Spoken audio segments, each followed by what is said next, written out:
Hola, ¿qué tal amigos? Vamos a continuar. Hoy vamos a ver los músculos de la región del cuello.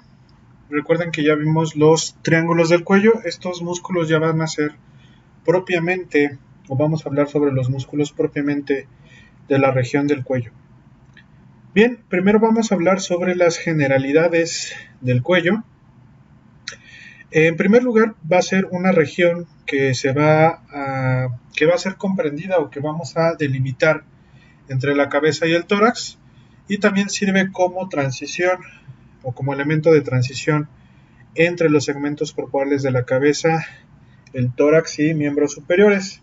Y por esta región del cuello van a pasar elementos vasculares, nerviosos y viscerales.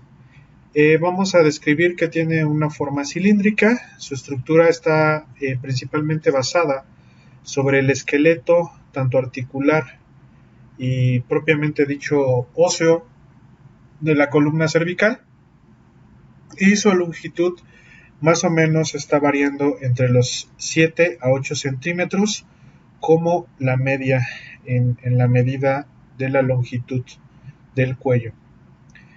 Bien, vamos a delimitar o vamos a formar las partes anatómicas que nos van a dar los límites superficiales, superiores e inferiores.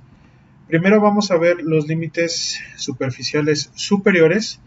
Vamos a tener como primer límite la base de la mandíbula, la base de la mandíbula. Vamos a continuar hacia atrás con la rama ascendente de la mandíbula. Si somos un poco más específicos, va a ser el borde posterior de la rama ascendente de la mandíbula. También vamos a tener la articulación temporomandibular como una, un límite de este cuello en la región superior, y también vamos a tener esa línea se va a dividir o se va a extender hasta la protuberancia occipital externa, y por último vamos a tener la línea occipital superior como los límites superiores de el cuello. Volvemos a repetir, tenemos a la mandíbula, siendo más específicos, la base de la mandíbula y el borde posterior de la rama ascendente, la articulación temporomandibular. Vamos a tener también la protuberancia occipital externa y la línea occipital superior, la línea occipital superior. Bien, vamos a hablar ahora de los límites superficiales inferiores. Vamos a tener en primer lugar al esternón, siendo más específicos, la incisura yugular del esternón. Vamos a tener a la clavícula, vamos a tener también a la articulación acromioclavicular, la articulación acromioclavicular, y si nos vamos a la región posterior, vamos a mencionar que el proceso espinoso de C7 también va a formar parte de este límite inferior del cuello. Vamos a repetir, vamos a tener como límite inferior superficial del cuello al esternón, específicamente la incisura yugular. Vamos a tener también a la clavícula, a la articulación acromioclavicular y el proceso espinoso de la vértebra 7 de la región cervical. Bien, esos son los límites anatómicos que vamos a entender o que vamos a comprender la región del cuello o que comprenden la región del cuello. Vamos a hablar del primer músculo que se encuentra en la región del cuello. En el video de triángulos del cuello recordamos que este es un músculo satélite para poder definir el triángulo anterior y el triángulo posterior, hablando de los triángulos del cuello. Bien, el músculo esternocleidomastoideo va a tener un origen en el proceso mastoideo y línea nucal superior. De ahí va a dirigirse hacia adelante o hacia anterior para poder insertarse en la incisura yugular, la unión esternoclavicular y también una porción de la clavícula. Volvemos a repetir, la inserción va a ser en la incisura yugular, la unión esternoclavicular, y vamos a tener también la inserción en la clavícula en su tercio medial. Bien, las venas que van a estar contribuyendo al drenaje venoso de este músculo van a ser las venas esternocleidomastoideas superiores y las esternocleidomastoideas inferiores. Las arterias van a ser esternocleidomastoideas superiores e inferiores.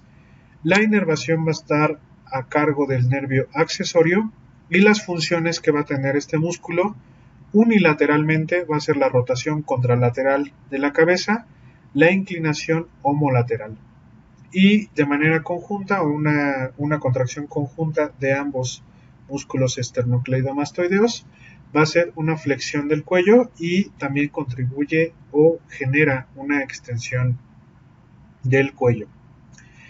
Bien, vamos a ver cómo son estos movimientos. Vamos a mencionar que de manera general, cuando se contrae de manera bilateral este músculo, es decir, los dos músculos esternocleidomastoideo, uno del lado derecho, uno del lado izquierdo, cuando se contraen al mismo tiempo, vamos a tener un movimiento de flexión del cuello, y también cuando se contraen ambos músculos vamos a tener un movimiento de extensión del cuello, Vuelvo a repetir, cuando los dos músculos esternocleidomastoideo, lado derecho, lado izquierdo, se contraen, vamos a tener dos movimientos, vamos a poder generar dos movimientos. Un movimiento de flexión del cuello y un movimiento de extensión del cuello. Cuando tenemos una contracción unilateral, es decir, solamente se contrae el esternocleidomastoideo del lado derecho o se contrae el esternocleidomastoideo del lado izquierdo, vamos a tener la función o el movimiento de una inclinación lateral del cuello, y vamos a tener también el movimiento de rotación contralateral del cuello, una rotación contralateral del cuello. Bien, vamos a hablar del músculo trapecio. Ayer el músculo trapecio también nos funcionó o estábamos ocupándolo como el límite posterior de los triángulos del cuello. Este músculo trapecio vamos a describirle principalmente tres fibras musculares o tres haces de fibras musculares que van a ser las fibras descendentes, las fibras transversas y las fibras ascendentes. El origen de las fibras descendentes va a ser sobre la línea occipital superior, protuberancia occipital externa y ligamento nucal. Es decir, lo tenemos más o menos aquí descrito en la imagen. Vamos a tener línea occipital superior, la protuberancia un poquito abajo y hacia la parte media, la protuberancia occipital externa y el ligamento nucal. Bien, las fibras transversas se van a originar de los procesos espinosos, ligamento supraespinoso de las vértebras de C7. Aquí lo tenemos, C7, recuerden que es la de las vértebras cervicales, es la vértebra que tiene el proceso espinoso más sobresaliente. AT3, más o menos por aquí lo vamos a tener. Estas pequeñas fibras de ahí se van a originar. Y vamos a tener las fibras ascendentes que se van a originar de los procesos espinosos y ligamento supraespinoso de las vértebras torácicas T2 a T12. Más o menos lo vamos a tener aquí, T2 a T12, donde vamos a tener el final del segmento torácico, y estas fibras van a tener una disposición ascendente o dirigiéndose a cefálico. La inserción de las fibras descendentes va a ser el tercio lateral externo de la clavícula. Aquí la tenemos, va a ser el tercio externo de la clavícula, estas fibras descendentes. La inserción de las fibras transversas va a ser el acromion que tenemos representado aquí en la imagen y la articulación acromioclavicular. La articulación acromioclavicular, que recordemos forma el techo de la articulación glenohumeral. ¿Qué articulación forma el techo de la articulación glenohumeral? Vamos a recordar que es la articulación acromioclavicular. Y las fibras descendentes las fibras ascendentes van a tener una inserción en la espina de la escápula, Las venas y arterias que tienen que ver con el músculo trapecio van a ser las venas dorsal de la escápula y las arterias dorsal de la escápula. La inervación va a estar a cargo del nervio accesorio y las funciones vamos a dividirlas también en tres. Las fibras descendentes van a tener el movimiento de rotar y aducir la escápula, y también vamos a ver una rotación de la cabeza fijando la escápula. Las fibras transversas nos van a dar una retracción de la escápula hacia la línea media, es decir, vamos a aproximar la escápula hacia la línea media o hacia las caras de los procesos espinosos de las vértebras tanto cervical como torácica, principalmente torácica en el caso de la escápula. Y las fibras ascendentes van a generar una rotación de la escápula y retracción de la escápula hacia la línea media. Bien, en esta animación estamos representando las tres porciones o los tres haces musculares que tiene el músculo trapecio. Vamos a tener las fibras descendentes que tienen que ver con la clavícula, la articulación acromioclavicular, las fibras transversas que tienen que ver con la articulación propiamente dicho acromioclavicular, y las fibras ascendentes que van a tener su inserción directamente sobre la espina escapular. Bien, vamos a hablar del siguiente grupo muscular. Si nosotros quitamos o disecamos al esternocleidomastoideo y al trapecio, vamos a encontrar los músculos infrayoideos. Vamos a hablar de el primer músculo, el músculo esternoyoideo. El origen va a ser la incisura yugular, que la vamos a tener en el hueso del esternón, La inserción va a ser directamente sobre el hueso yoides, que tenemos representado aquí en la imagen, sobre el hueso yoides. La vena que tiene que ver con el drenaje venoso de este músculo va a ser la vena tiroidea superior, y la arteria que lo va a nutrir va a ser la tiroidea superior. La inervación está a cargo del asa cervical, y la función va a ser abatir o deprimir el hueso yoides. Es decir, vamos en la deglución, este músculo es el encargado de descender, de aproximar el hueso yoides al esternón, de descender el hueso yoides en la deglución. Después tenemos al homoyoideo.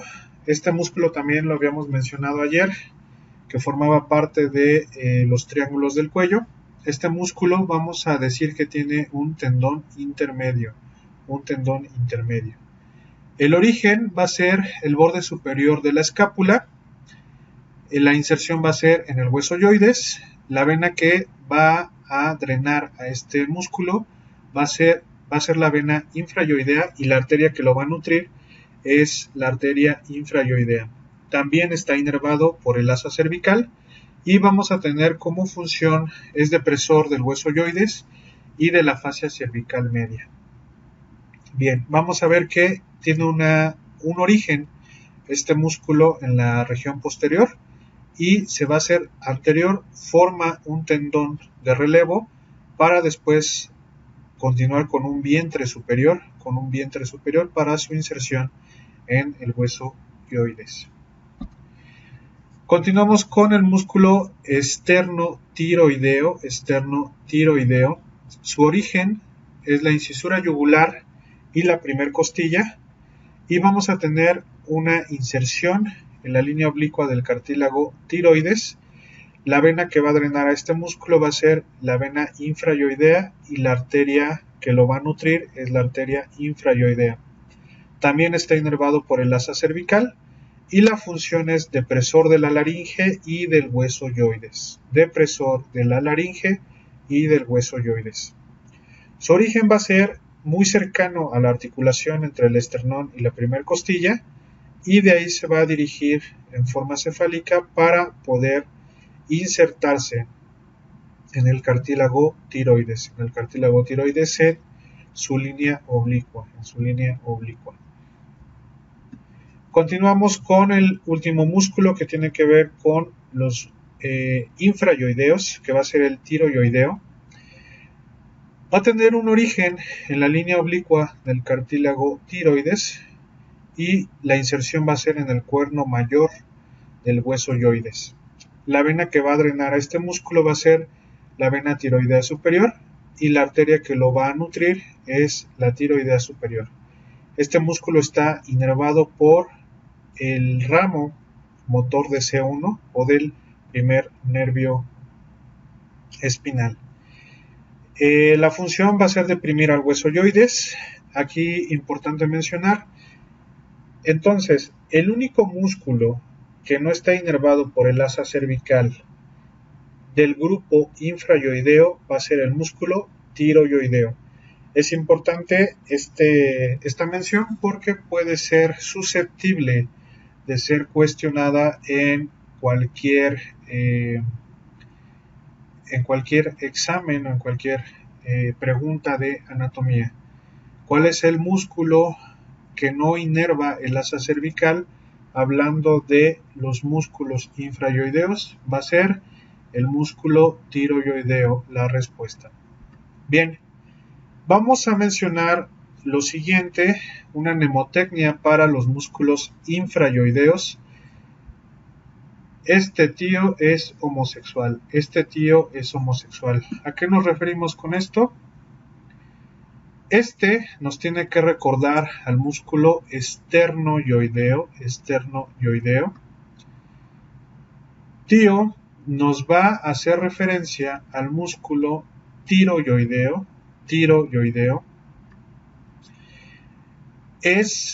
Nos va a hacer referencia al músculo esternotiroideo.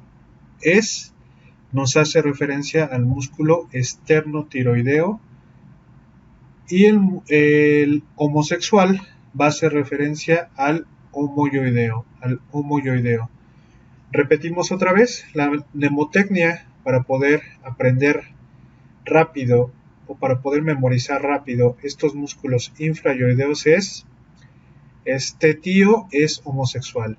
Este está haciendo referencia a esternoyoideo. Tío está haciendo referencia al músculo tiroyoideo.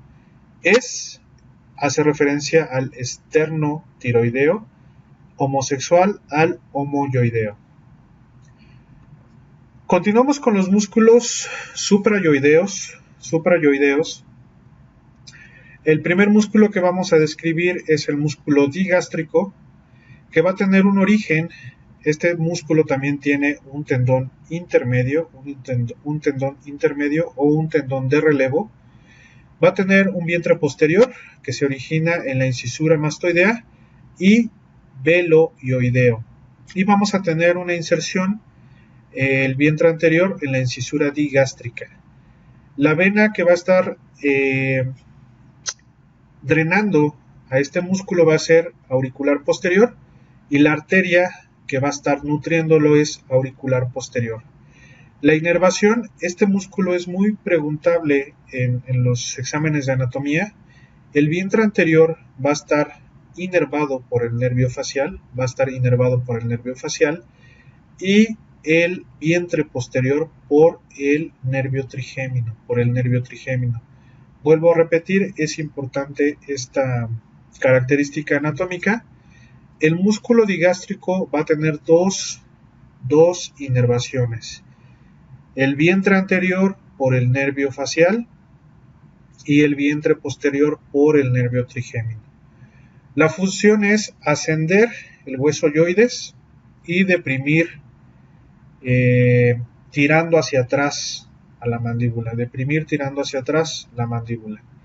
Bien, continuamos con el músculo estiloyoideo.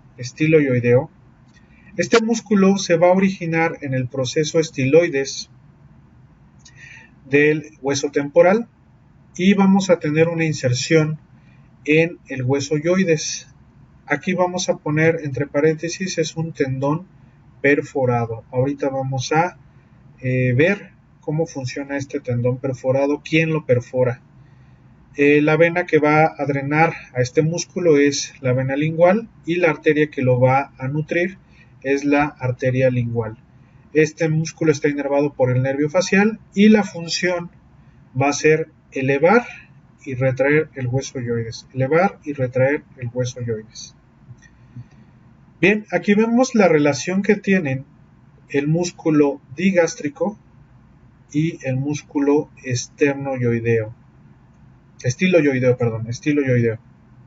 Bien, vamos a tener el vientre posterior del músculo digástrico y va a penetrar la inserción. Aquí estamos viendo cómo está entrando entre las fibras, está entrando entre las fibras del músculo estiloyoideo, entre las fibras del músculo estiloyoideo. Aquí tenemos el tendón de relevo o el tendón intermedio del músculo digástrico para después convertirse en su vientre anterior y finalmente realizar la inserción. Bien, entonces esto es también una característica anatómica bastante preguntable en cualquier examen de anatomía. De los músculos suprayoideos mencione la relación entre el músculo estiloyoideo y el músculo digástrico.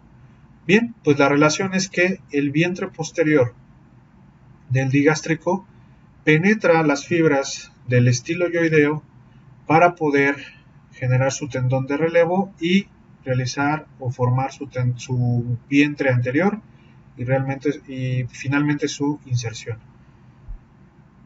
Bien, continuamos con el músculo miloyoideo.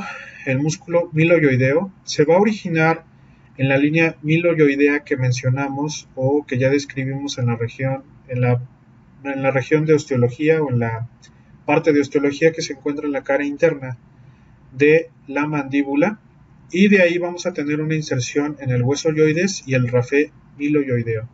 El rafé miloyoideo es el tendón central que estamos observando aquí en la imagen. Este es el rafé miloyoideo para generar la inserción directamente en el hueso yoides. La vena que va a drenar este músculo va a ser la vena miloyoidea y la arteria que va a nutrir a este músculo es la arteria miloyoidea. La inervación va a estar a cargo del nervio trigémino y la función va a ser elevar y retraer el hueso yoides. Elevar y retraer el hueso yoides. Bien, vamos con el último músculo de los suprayoideos, que es el genioyoideo. El genioyoideo va a tener un origen en las espinas mentales o en los procesos geni superiores e inferiores que también encontramos en la cara interna de la mandíbula, y la inserción va a ser en el hueso yoides. La vena que va a drenar a este músculo van a ser la vena lingual y la vena sublingual, y la arteria que va a nutrir a este músculo van a ser arterias lingual y sublingual. Este músculo está inervado por el asa cervical y la función va a ser elevar, hacer anterior al hueso yoides y acortar el suelo de la boca, y también va a estrechar la faringe. Bien, vamos ahora a ver la mnemotecnia para los músculos suprayoideos. Vamos a cambiar aquí el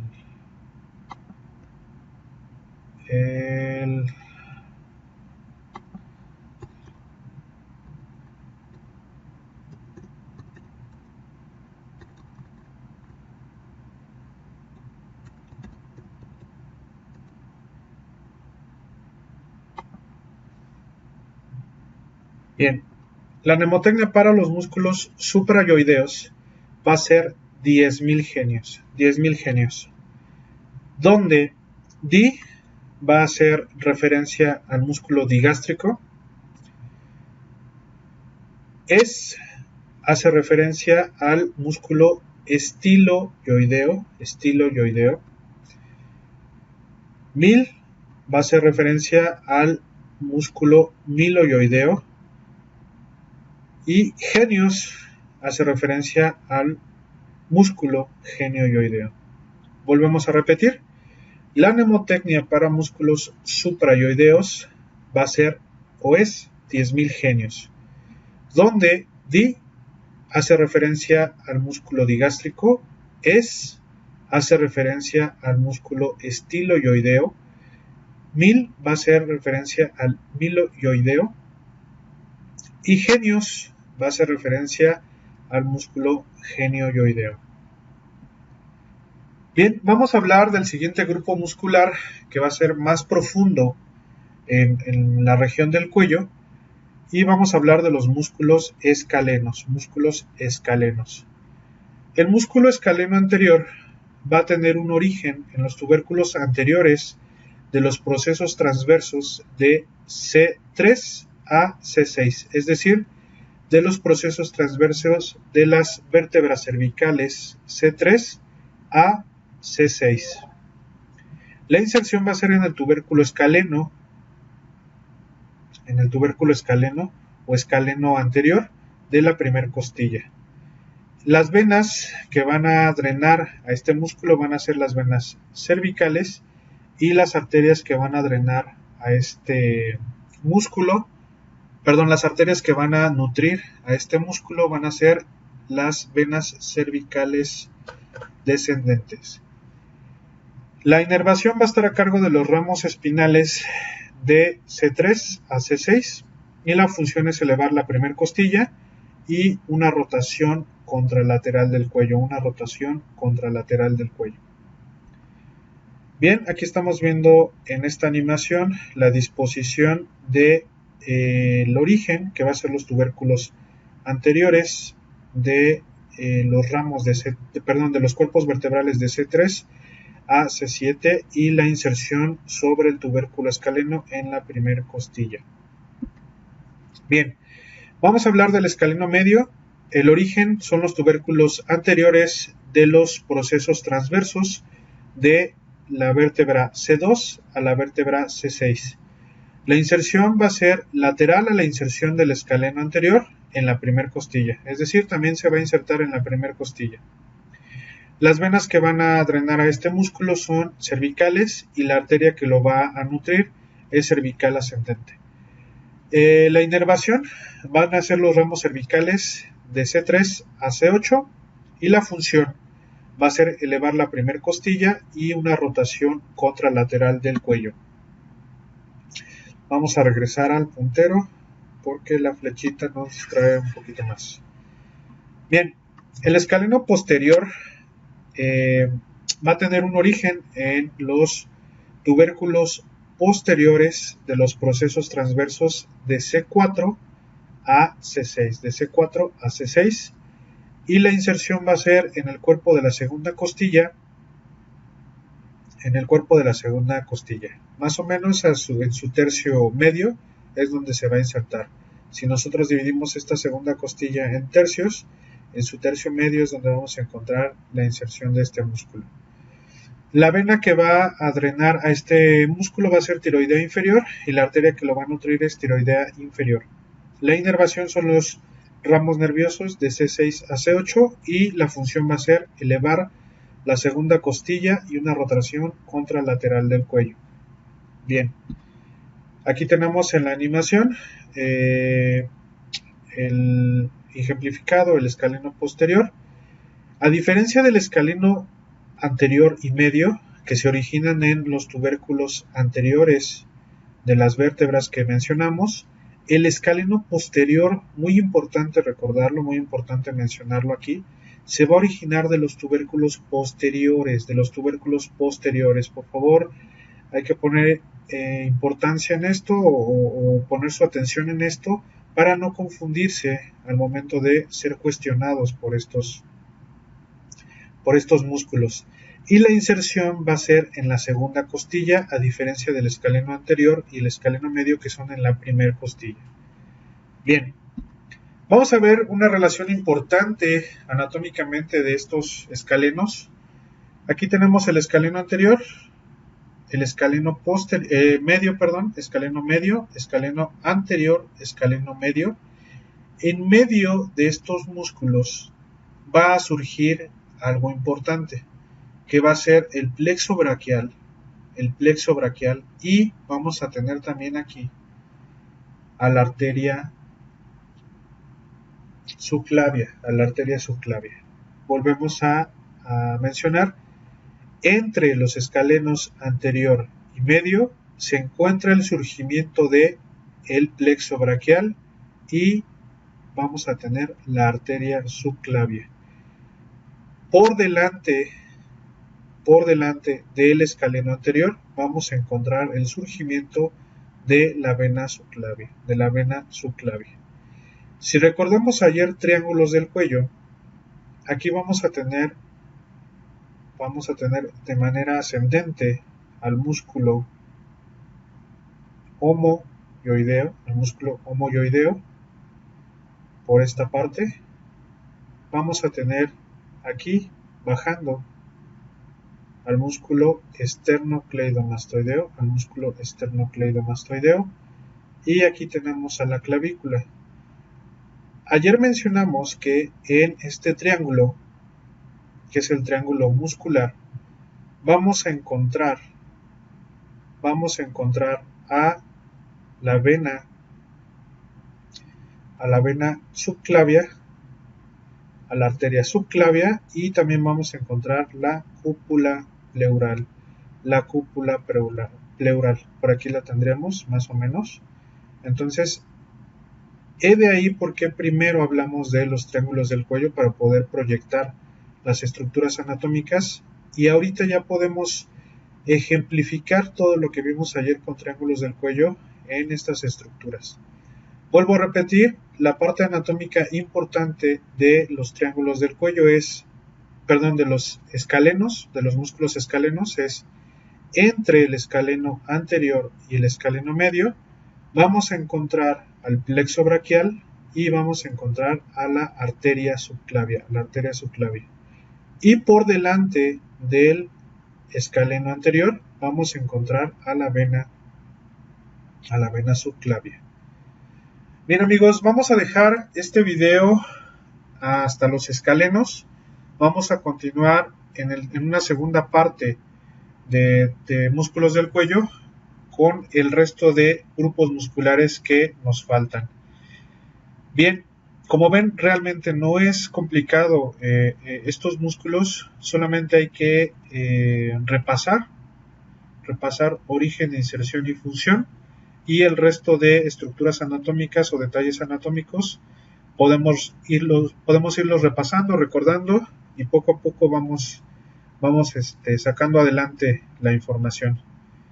Bien, nos vemos. Por favor, estudien mucho la parte de las mnemotecnias para los músculos infrayoideos y suprayoideos. Nos vemos en el próximo video. Gracias.